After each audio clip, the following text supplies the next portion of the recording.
Dear students, today in this lecture we are going to start the new chapter which is constitute or which involves the study of surface phenomena, and the chapter name is surface chemistry. So first of all, what is surface chemistry? What is surface chemistry?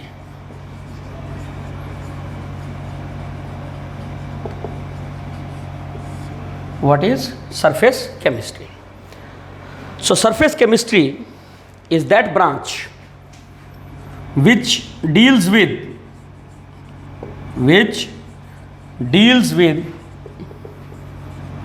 phenomena taking place at surface of a solid or liquid or at interface of two bulk phases. कहने का मतलब ये है कि surface chemistry में हम सिर्फ और सिर्फ उन फिनोमेना से डील करेंगे which involves the surface of a solid or a liquid.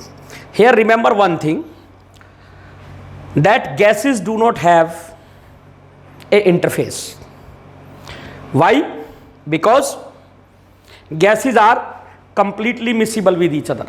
सभी gases आपस में completely miscible है, तो gases के बीच में कभी भी interface नहीं होता.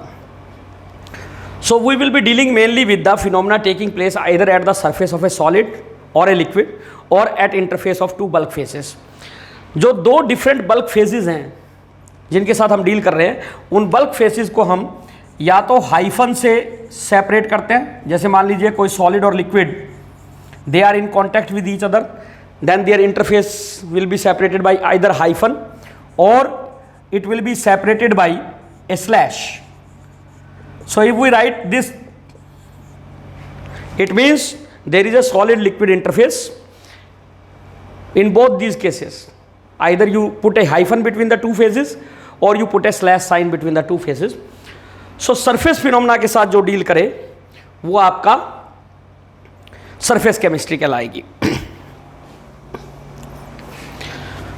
ये जो इंटरफेस की बात की हमने, इंटरफेस जो होता है that is only a few molecule thick, बहुत ज़्यादा थिकनेस नहीं होती इसकी, only a few molecule thick, but interface पे जो साइज ऑफ पार्टिकल्स है, surface area of that will be determined by the size of the particles.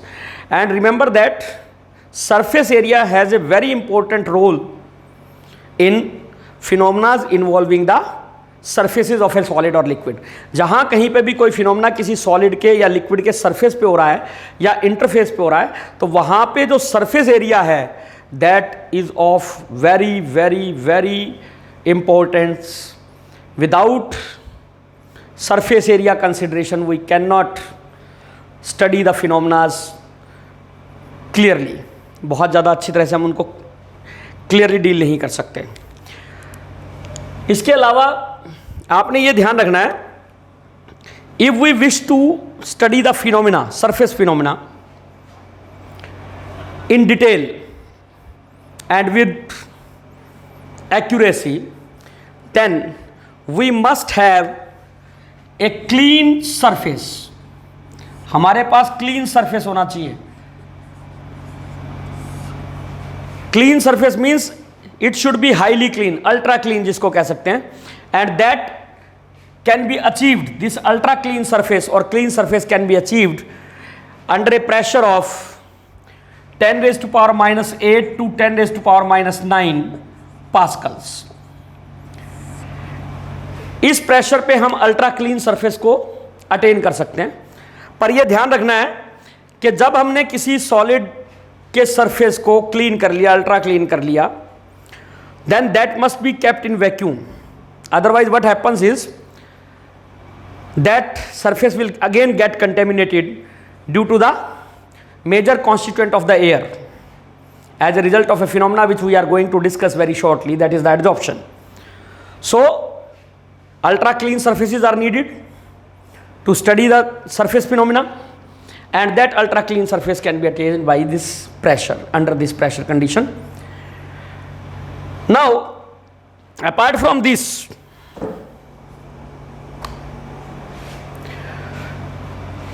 we must also specify conditions under which we are studying a phenomena of temperatures. We will be shortly discussing that temperature also have a role to play. Now I am taking two examples. Just have a look on this. After that we will be defining the two important processes or the phenomena which is taking place. Suppose we are having, you can do it, कर सकते हैं,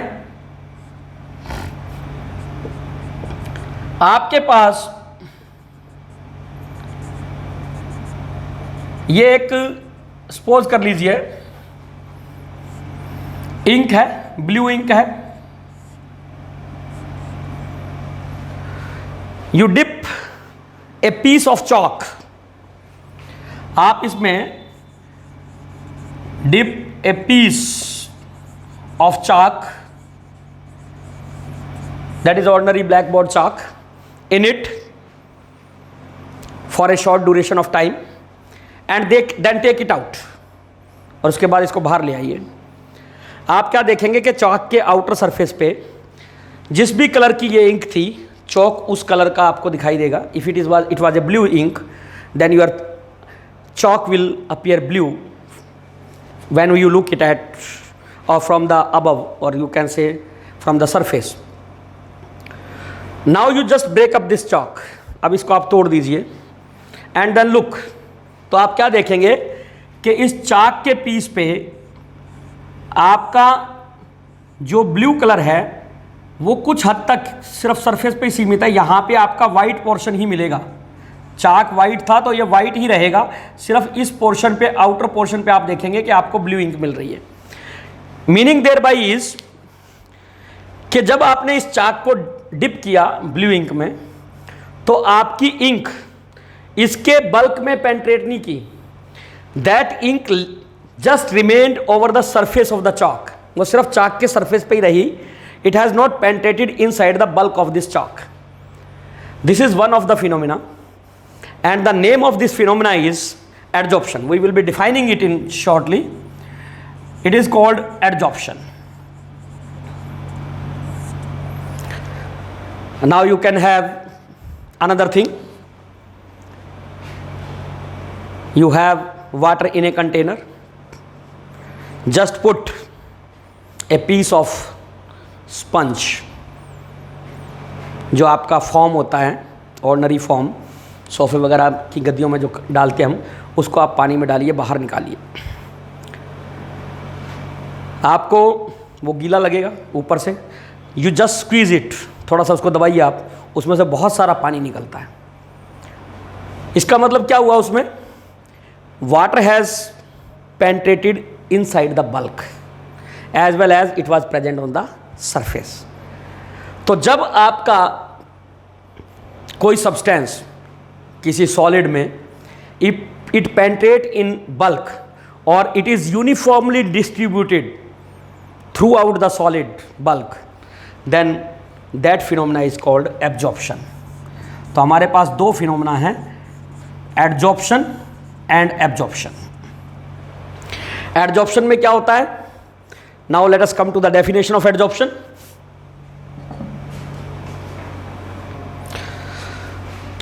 So adsorption, how we define adsorption is defined as phenomena of attracting and retaining substance or substances at surface of a solid or liquid.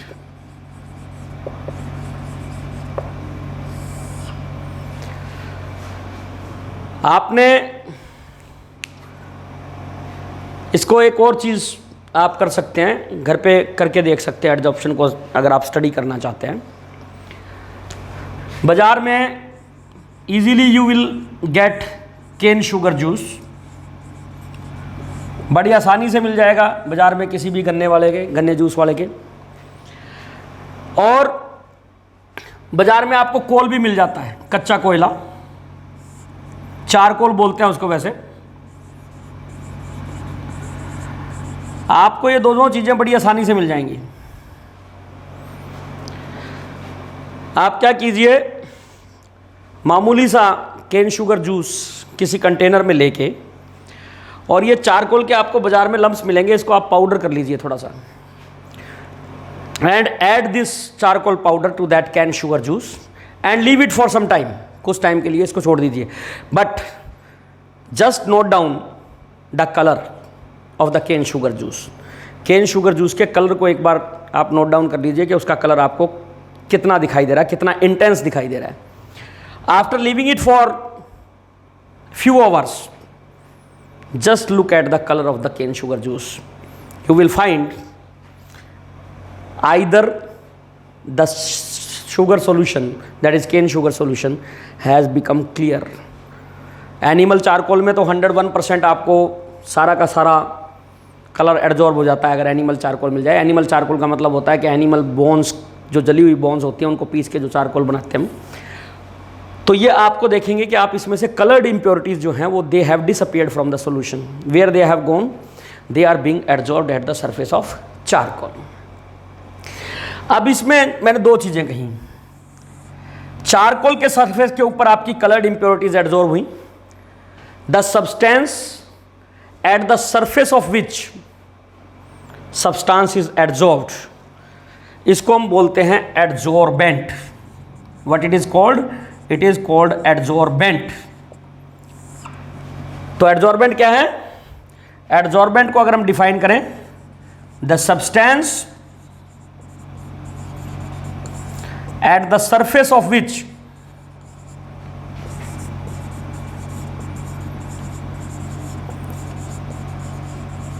a substance is adsorbed, a substance is adsorbed,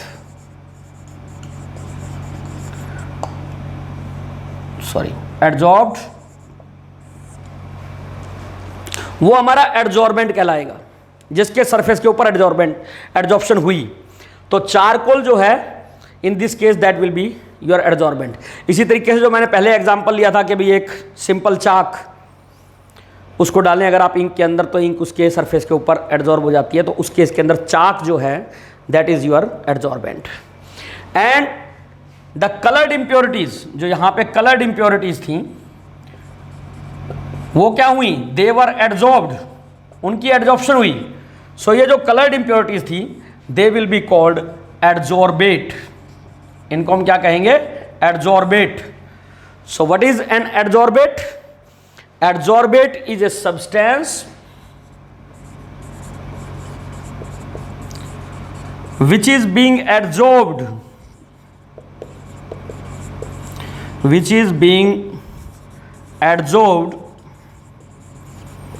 at the surface of an adsorbent.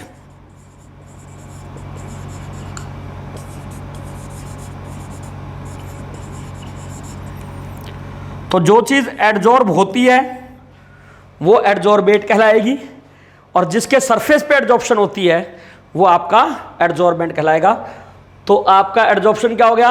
Adsorption तो हो गया कि आपका attracting and retaining the molecules of a substance on the surface of A solid और liquid, ठीक है, उसको हम कहेंगे adsorption.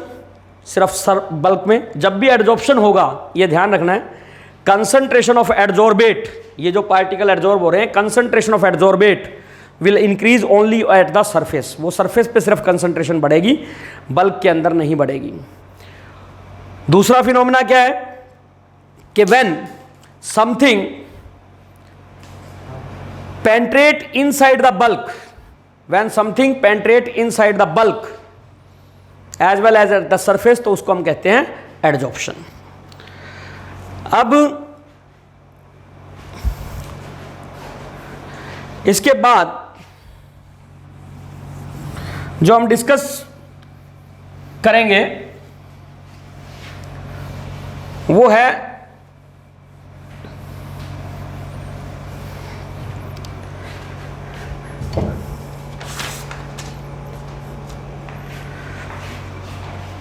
That is desorption.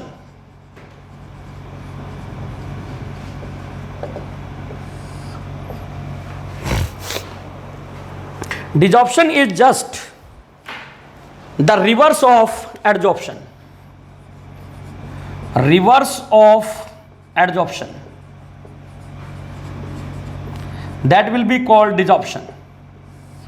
Adsorption में क्या हुआ था? किसी सॉलिड या लिक्विड के सरफेस ने अपने विसिनिटी में से किसी दूसरे सब्सटेंस के मॉलिक्यूल्स को अट्रैक्ट किया और अट्रैक्ट करके उनको अपने सरफेस पे रिटेन कर लिया, वो एडजॉर्प्शन था। तो इसका उल्टा क्या होगा? Removal of adsorbed substance, that is adsorbate from the surface of an adsorbent, that will be called desorption. That is removal of adsorbate from the surface of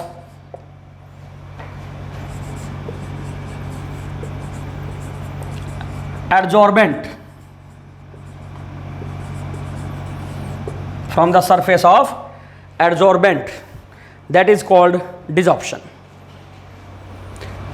Another important term which we use this in this chapter, that is jorption.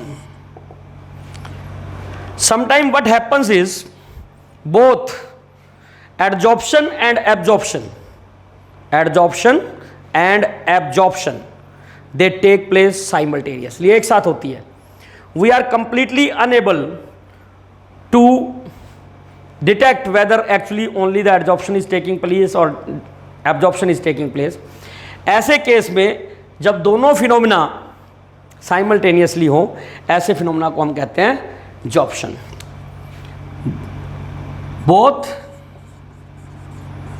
Adsorption and absorption take place simultaneously.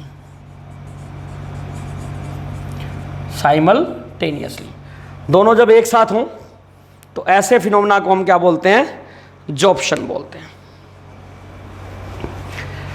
Now एक दो example तो मैंने बता दिया आपको, इसके अलावा adsorption के बहुत सारे एग्जाम्पल्स हैं हमारे पास। जैसे all of you might have seen a very small packet in packings of certain electrical items और इलेक्ट्रॉनिक आइटम्स। मान लीजिए आप टीवी एलईडी वगैरह कोई बाज़ार से लेके आते हैं, तो आप उसके डब्बे को जब खोलते हैं तो उसके अंदर एक छोटा सा पैकेट निकलता है। उस पैकेट के ऊपर लिखा होता है सिलिका जेल। क्या लिखा होता है उस पर? Silica gel. Why that bag has been, that small bag has been put into that packing of the electronic equipments और electrical equipments? Because in air there is moisture means water vapors are present in air. This silica gel is a adsorbent, it absorbs water vapors from the air. ये absorb करता है water vapors को। So it is put in those packings just to avoid any damage to the equipment as a result of the moisture present in the air. इसलिए वो silica gel डाला जाता है. Sometimes ये silica gel जो है वो कुछ फूड आइटम्स के साथ भी, ड्राई फ्रूट्स के आइटम्स के अंदर भी, कई पैकिंग्स के अंदर निकल जाता है कई बार ये. तो ये एक एडजॉर्बेंट है. ये जब करेगा ये वाटर वेपर्स को एडजॉर्ब करेगा. ये क्या करेगा? एडजॉर्ब. अगर दूसरी चीज देखें, एक होता है anhydrous calcium chloride. Anhydrous calcium chloride जो है वो वाटर वेपर्स को, मॉइस्चर को एब्जॉर्ब करता है. कहने का मतलब जब ये एयर से वाटर वेपर्स को लेगा तो पूरे बल्क के अंदर यूनिफॉर्मली डिस्ट्रीब्यूट हो जाएगा वाटर, पूरे कैल्शियम क्लोराइड के बल्क के अंदर. और जबकि सिलिका जेल में water vapours will remain at the surface. इसी तरीके से अमोनिया, ठीक है, ये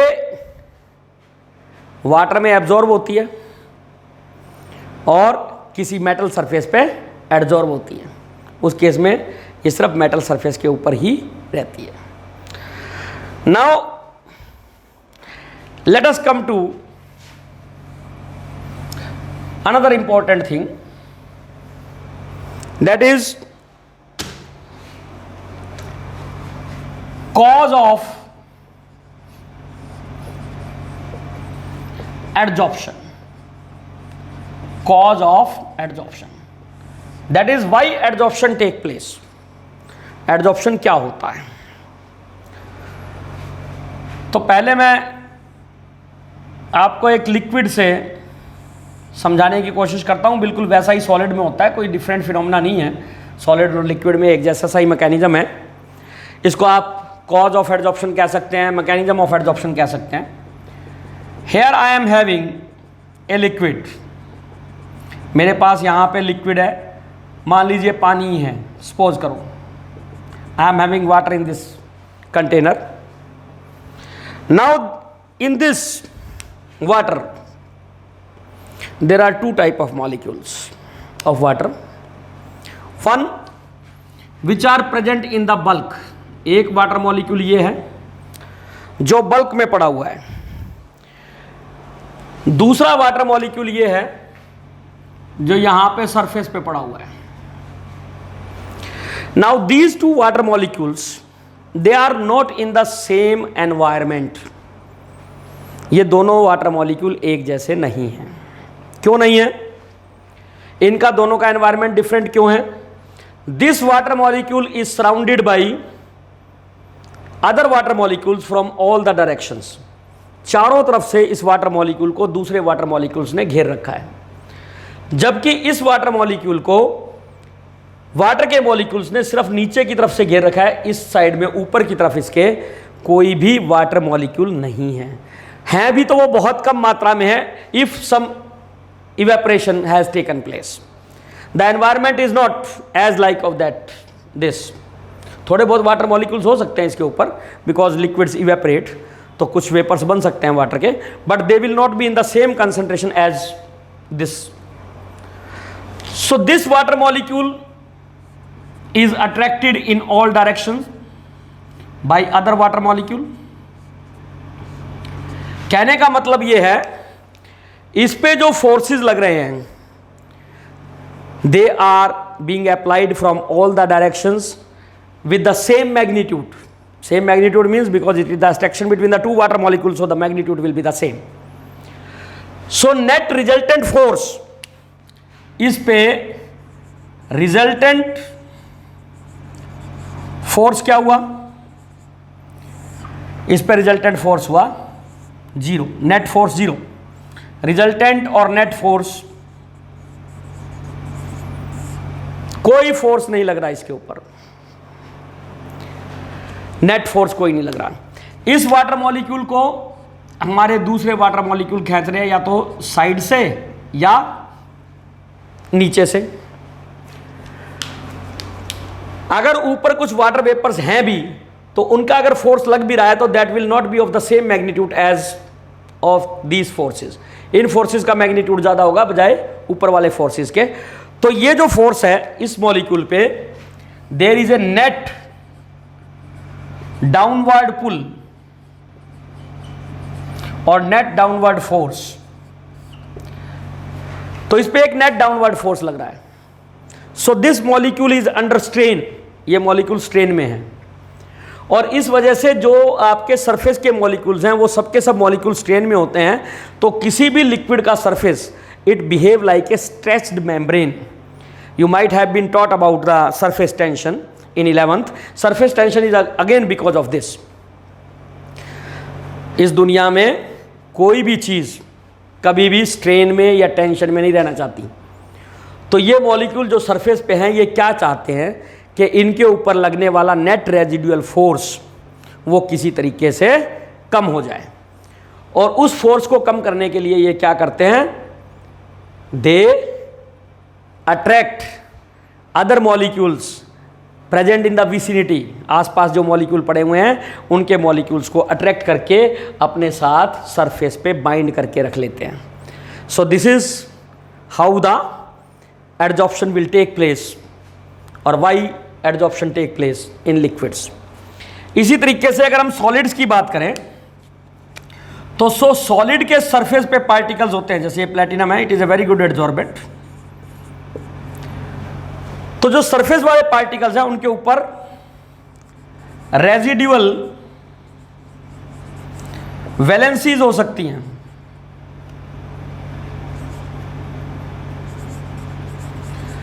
रेजिडुअल वैलेंसीज हो सकती हैं तो इनके ऊपर भी रेजिडुअल फोर्स हो सकता है, क्योंकि नीचे की तरफ तो ये सारे के सारे particle they will be binded with other particles. ऊपर वाले सरफेस पार्टिकल्स की कुछ वैलेंसीज खाली हो सकती हैं। So as a result of that they will also be attracting the particles of the other substances from the vicinity and trying to detain those particles at the surface. So this is the mechanism और the cause of adsorption. ये कारण है आपके adsorption का। इसको आप समझ सकते हैं, समझ में आ गया होगा hopefully. So now let us come to another important topic,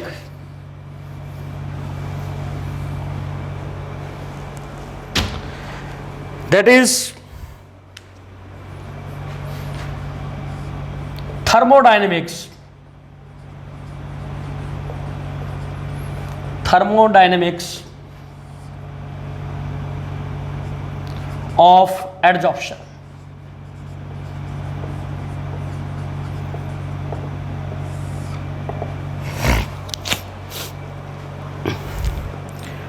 हम बात करते हैं थर्मोडायनेमिक्स ऑफ एडजॉर्प्शन को समझाने के लिए मैं एक सिंपल एग्जांपल ले रहा हूं, that is gas adsorbed on a solid. Solid gas adsorbed on solid.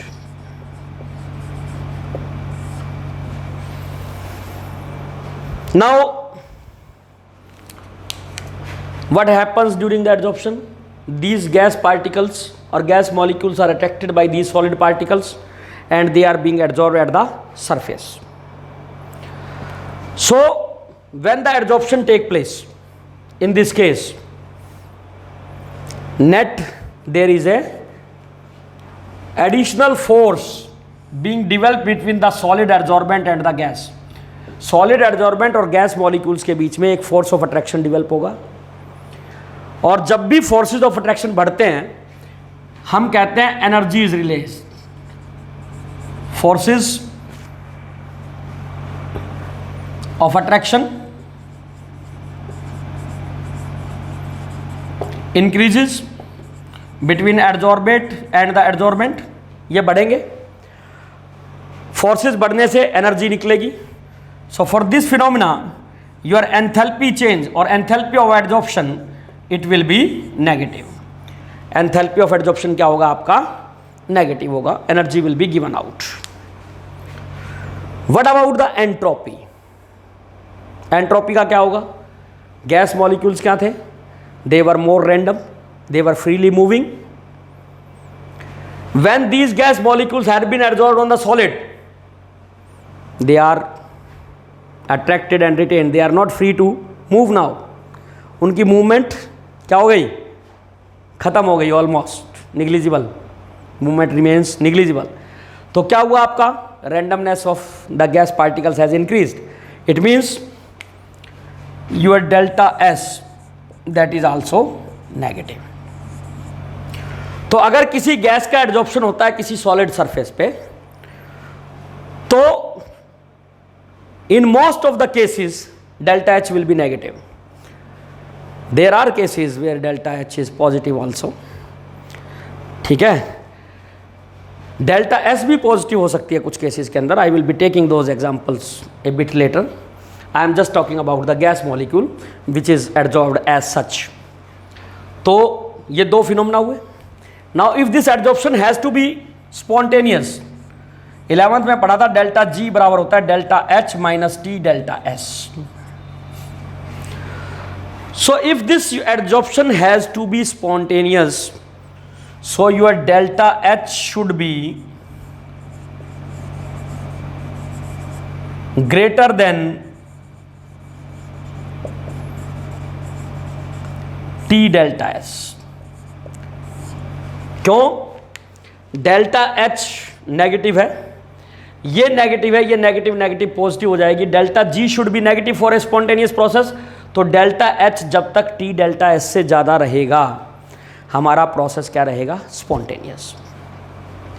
अब जैसे जैसे ये सॉलिड का सरफेस गैस के मॉलिक्यूल को एड्जॉर्ब करता चला जाएगा, हमारी एंथैल्पी ऑफ एड्जॉर्प्शन ये डिक्रीज होती चली जाएगी। It will become less and less negative, क्योंकि हमारे सरफेस पे जो फ्री साइड्स हैं जहाँ पे एड्जॉर्प्शन हो रहा था वो डिक्रीज करती चली जाएंगी। तो कम एड्जॉर्प्शन होगा। एड्जॉर्प्शन कम होने का मतलब क्या होगा? एनर्जी कम निकलेगी, तो delta H will become less negative. और एक स्थिति ऐसी आएगी जब आपका delta H T delta S के बराबर हो जाएगा and your delta G will become equal to 0, और we can say then an equilibrium will be attained between gas adsorbed and gas dissolved. दोनों के बीच में एक इक्विलिब्रियम आ जाएगा और वो कहलाएगा हमारा एड्जॉर्प्शन इक्विलिब्रियम। एड्जॉर्प्शन इक्विलिब्रियम आ गया। अब मैंने अभी थोड़ी देर पहले कहा कि ये दोनों चीज़ें अलग अलग भी हो सकती हैं। जैसे delta S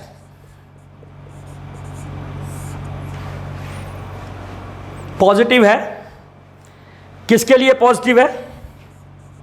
hydrogen adsorbed at glass surface. क्यों पॉजिटिव है ये? जब ये एड्जॉर्प्शन होता है तो आपका जो ये हाइड्रोजन मॉलिक्यूल है, ये हाइड्रोजन मॉलिक्यूल टूट जाता है एटॉमिक हाइड्रोजन में। As a result of that, randomness instead of decreasing increase कर जाती है। इसी तरीके से कुछ केसेस में क्या होता है कि जब हमारा एड्जॉर्प्शन होता है